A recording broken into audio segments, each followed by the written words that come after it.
I'm back with another video, you guys, and today we are talking about my first impressions on the Polaris Patriot 850 motor, specifically on the Pro RMK chassis.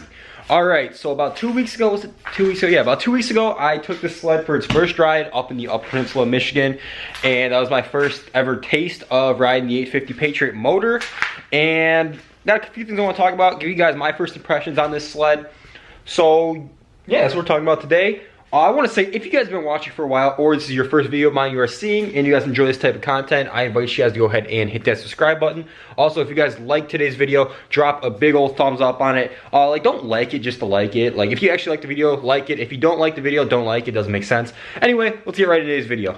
My first impressions on this motor, it was, I don't know, it was very mixed.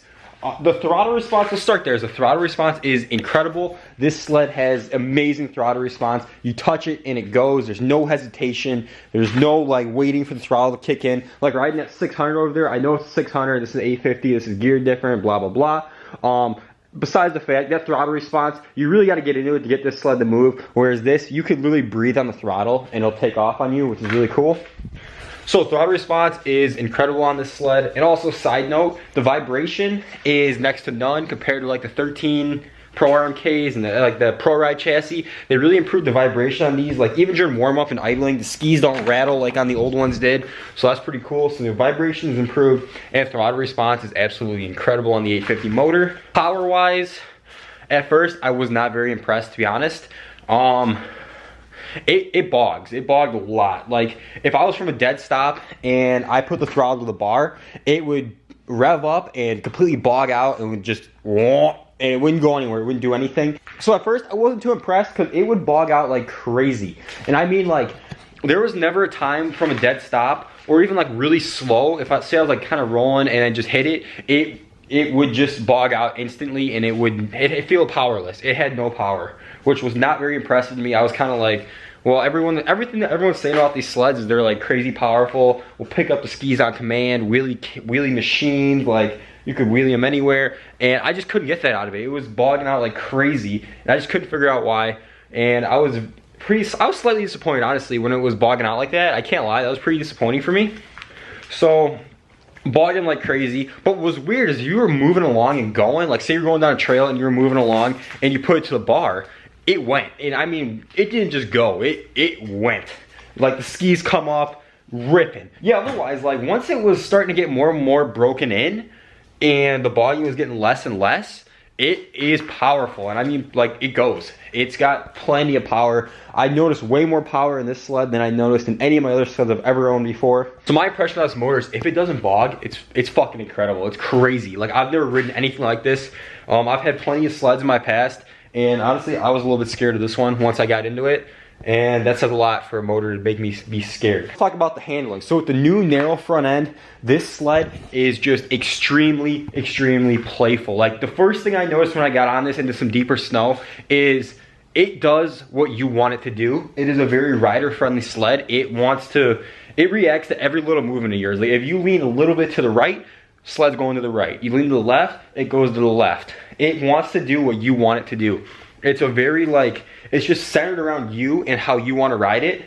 And whatever you tell the sled to do, it does, which is incredible. It handles incredibly, like side hilling. You get on one running board, drop your foot, hit the throttle a little bit, and it's there, and it wants to stay hugged against the hill too. It's not like it's trying to pull away and pull you down. It keeps you against the hill, carving and everything, and doing some power turns. You lean just a little bit into it, crack the throttle, and it'll whip around.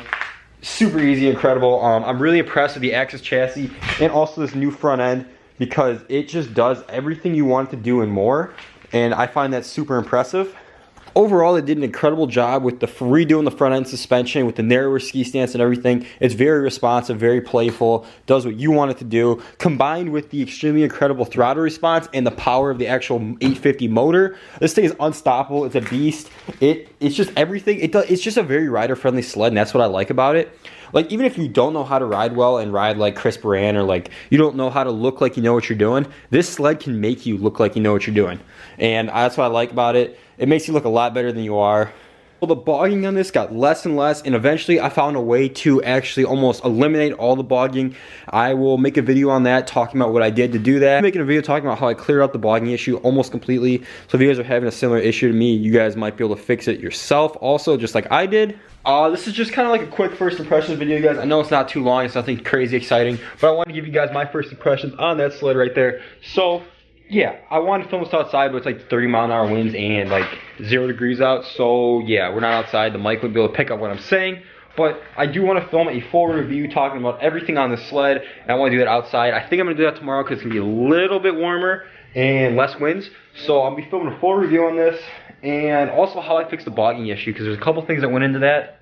So look out for those 2 videos coming within the next week, I'd say, or week or so. We're supposed to get a bunch of snow here Sunday night and the Monday, so look out for another riding video around the house. And like I said before, if you guys have been watching for a while or your first time here, I invite you to go ahead and hit that subscribe button. If you guys enjoyed today's video, like the video, and comment down below your thoughts on the 850 if you own one and what your first impressions were. And I will catch you guys in the next video. Peace!